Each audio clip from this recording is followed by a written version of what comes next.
সকলকে জয় গুরু। আমি অক্রোধী, আমি অমানী, আমি নিরালস, কাম লোভজিৎ বসী, আমি ইষ্ট প্রাণ সেবা পটু। ভাবছ বসে চলবে কিসে, ভাববার তুমি কে? ভাববার যিনি ভাবছেন তিনি, তুমি ভাবো তাকে। তাই আমরা কি ভাবছি ঈশ্বরের কথা? আমরা সর্বদা নিজের কথাই ভেবে চলেছি, নিজের কথা, নিজের পরিবারের কথা। আমরা কি ঈশ্বরের কথা ভাবছি? ভাবছি না।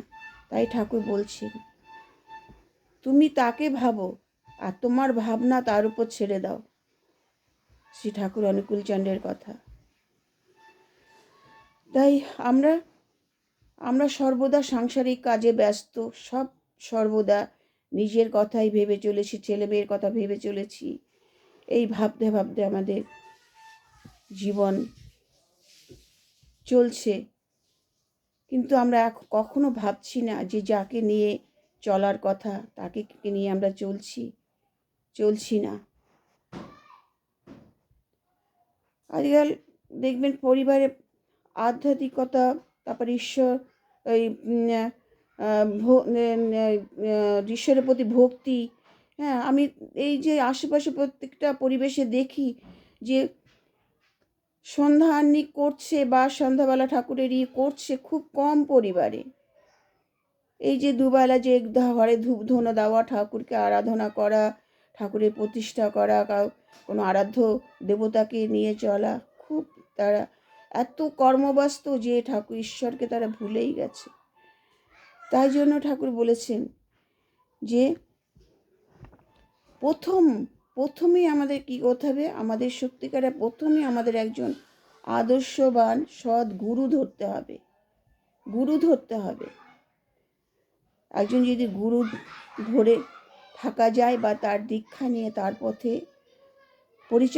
পরিচালিত হওয়া যায়, তাহলেই একমাত্র আমাদের ব্যক্তি জীবন, সমাজ জীবন, পরিবার জীবন ধন্য হয়ে যাবে। দেখুন আগেকার দিনে দেখুন আমাদের মা কাকিমাদের আমলে দেখেছি প্রত্যেকটা পরিবারই কিন্তু এক একজন গুরুদেবের ছিল। একটা গুরুদেবের দীক্ষা নেওয়া থাকতো, গুরুদেবকে ধরা থাকতো, তারা সেই পরিবারে আসতো এবং সেখানে দুদিন কাটাতো। কিছু অসুবিধা হলেই গুরুদেবকে আমন্ত্রণ করতো। সেই কত থেকে বছর আগের কথা বলছি আমি। তখনকার দিনে আমাদের মা দিদিমানের সময় আমরা নিজের চোখে দেখি, যেমন বড় বড় পরিবারে, একটা অভিজাত্য পরিবারে দেখবেন একজন গুরুদেবের শরণাপন্নে তারা থাকতো। এখনও অনেকগুলো সিরিয়ালে আমি দেখতে পাই যে গুরুদেব পরিবারে আসেন এবং তাদের সুখ দুঃখ ভালো মন্দের কথা বলেন, তাদের উপদেশ দিন। হ্যাঁ, তারা কিভাবে চলবে, তাদের পরিবারের পুরো উপদেশটা একজন গুরুদেব। আর তাকে মেনে চলছে যেসব পরিবার, তারাই কিন্তু একমাত্র ভালো আছে। তাই আমাদের ঠাকুর অনুকূলচন্দ্র হচ্ছেন একজন সৎ আদর্শবান পুরুষ এবং এক সমাজ সংস্কারক, ধর্ম প্রচারক এবং একজন হচ্ছে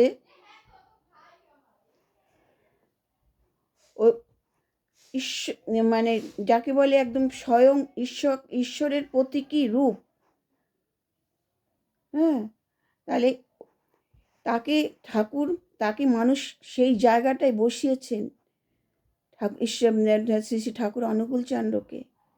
তার ক্ষমতা দক্ষতা এত ছিল। আজকে সকালে একটা ঘটনা তুলে ধরেছেন কবি শীর্ষেন্দু মুখোপাধ্যায়, লেখক শীর্ষেন্দু মুখোপাধ্যায়।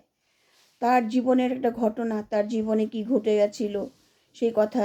এমন ঘটনা ঘটেছিল, সে খুব যন্ত্রণায় ভুগছিল বা খুব কষ্ট, খুব দুশ্চিন্তা বা তার হৃদয় বিদায়ক যন্ত্রণায় সে ভুগছিল। তখন তিনি কিভাবে ঠাকুরের আদিপদ সান্নিধ্যে গিয়েছিলেন, কিভাবে দীক্ষা নিয়েছিলেন, কিভাবে ঠাকুরের প্রতি তার আকর্ষণ হয়েছিল, ঠাকুরকে সেই জায়গায় বসিয়েছিলেন, সেই কথাই তিনি বলে গেছেন, ঠাকুরের কথা। তিনি কিন্তু নাস্তিক ছিলেন, নিজে বলছেন আমি কোনো ঈশ্বর বিশ্বাস করতাম না, কিন্তু কয়েকবার তার এক বন্ধু শশাঙ্কর সঙ্গে দেওঘরে গেছিলেন সেই দেওঘরে গিয়ে তখন তার যুবক বয়স 30 বছর বয়স, তখন তার জীবনে একটা ঘটনা ঘটে যায়। সেখানে গিয়ে তিনি প্রথম ঠাকুর দর্শনেই তার কেমন ভেতর থেকে কীরকম হয়ে গেল। তিনি বলছেন যে ওই যে দিব্যকান্তি চেহারা, সুন্দর সুদর্শন, হ্যাঁ, সুদর্শন চেহারা, পার্লারে বসে সকলকে ভালো মন্দ কথা বলছেন, উপদেশ দিচ্ছেন। প্রথম দর্শনেই তার প্রতি তার একটা আকর্ষণ হয়ে গেছিল, একটা বিমুগ্ধ হয়েছিলেন তার রূপ দর্শন করে। তার যে একদম একজন দেবতা স্বরূপ যে রূপের বর্ণনা তিনি দিয়েছেন, একটা আর সুদর্শন পুরুষের বর্ণনা তিনি দিয়েছেন। যেমন তার গায়ের রং, তেমনি তার টিকালো নাক, তেমনি তার চোখ, আয়ত চোখ, চোখের মধ্যে যেন একজন উজ্জ্বল নীল সমুদ্রের জল জল জল করছে। তিনি দেওঘরে যতদিন ছিলেন তিনি ভেবেছেন কতদিন ধরে করে যে দীক্ষা নেব, দীক্ষা নিলেই তো আমার স্বাধীনতা চলে গেল, আমি একটা ইস্যের মধ্যে বাধা পড়ব। এই ভাবতে ভাবতে তিনি একদিন ভেবে পেলেন, হ্যাঁ ঠাকুর আমি আসছি, আমি দীক্ষা নেব। এই বলে তিনি আবার সেই দেওঘরে গেলেন।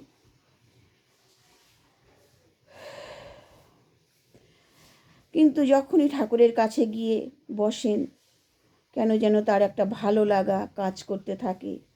দেহ মন অন্যরকম হয়ে যেতে থাকলো।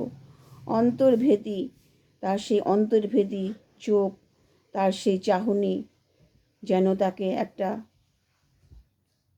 দিব্য দৃষ্টি দান করলো। তারপরে তিনি কি করলেন? তিনি সেই ঠাকুরের সান্নিধ্যে গিয়ে ঠাকুরের দীক্ষা নিয়ে তিনি তার সেই যন্ত্রণা থেকে মুক্ত হলেন।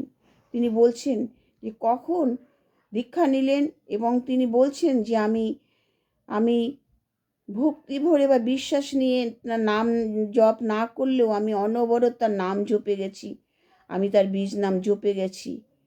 কিন্তু কিভাবে দেখলাম, কিছুদিন পরে দেওঘর থেকে বাড়ি ফিরলাম, দেখলাম যে আমার সেই যে বেদনাদায়ক যন্ত্রণা কাটা কখন যেন ঠাকুর তুলে নিয়েছেন।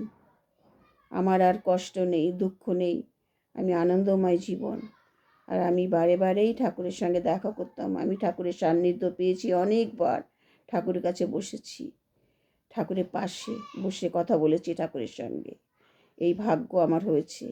আমি আস্তে আস্তে বুঝতে পেরেছি যে তার যে ক্ষমতা, তার যে আধ্যাত্মিকতা, তার যে ঐশ্বরিক শক্তি, তার যে সাধারণ মানুষ তিনি নন, সেটা আমি উপলব্ধি করেছি। হ্যাঁ, লেখক শীর্ষেন্দু মুখোপাধ্যায় বলছেন, বুঝতে পারছেন? তাই আরও বলেছেন, একমাত্র ওই নামের মধ্যে আছে সমস্ত রক্ষা কবচ, বিপদ আপদ। এই নাম যে কি নাম, ঠাকুরের নাম যে একবার নেবে, তার সেই অন্তরে অন্তরে সে বুঝতে পারবে যে নামের কি এই নামের কি শক্তি, নামের কি ক্ষমতা। হ্যাঁ, তাই সারা জীবন তিনি ঠাকুরের কাছে কিন্তু কাটিয়ে গেছেন, এবং তার পরবর্তীকালে তিনি খুব একটা সুখী জীবন লাভ করেছেন ঠাকুরের কাছে। তাই বুঝতে পারছেন যে ঠাকুর আমাদের একজন জাদুকরও বলতে পারেন, পরশপাথরও বলতে পারেন। তার সংস্পর্শে গেলে কোনো যদি 2-4 দিন তার কাছে যায়, সে তার ঠাকুরের কথায়, ঠাকুরের চেহারা, ঠাকুরের ইসে মুগ্ধ না হয়ে পারে না। হ্যাঁ, এবং তার দীক্ষা নিতে বাধ্য হয়।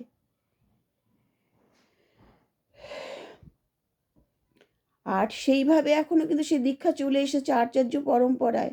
এখনো আমাদের আচার্যদেব, বাবাই দাদা এখনো বসে বসে হাজার হাজার মানুষের সমস্যার সমাধান করছেন, পার্লারে বসে সুখ দুঃখের কথা শুনছেন, সমাধান করছেন অশেষ ধৈর্য নিয়ে।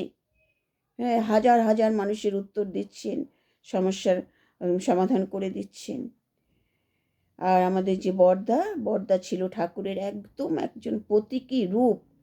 বড়দার যেমন মানে একদম মানে আয়নার মধ্যে নিজের মূর্তি দেখলে যেরকম সেরকম বড়দা ছিলেন। আর বড়দার মধ্যে ছিল ঠাকুরের সমস্ত গুণ, সমস্ত বৈশিষ্ট্য, সমস্ত কিছু তিনি বড়দার মধ্যে দিয়ে গেছেন। আর এইভাবে বংশ পরম্পরায় সেই শিক্ষা সংস্কার চলে এসেছে। এখনো সে দীক্ষা চলছে, সে সামাজিক কাজ চলছে, সংস্কারমূলক কাজ চলছে, সব কিছু সেই দেওঘরে চলছে। এখনো মানুষের সেবা চলছে, মানুষকে ভালোবাসা। ঠাকুরের কথা ছিল মানুষকে ভালোবাসা, ভালোবাসার দ্বারা সারা পৃথিবী জয় করা যায়। যে আমার সম্পদ হলো আমার ভালোবাসা, আমার আয় হলো আমার মানুষ, ব্যয় হলো আমার ভালোবাসা।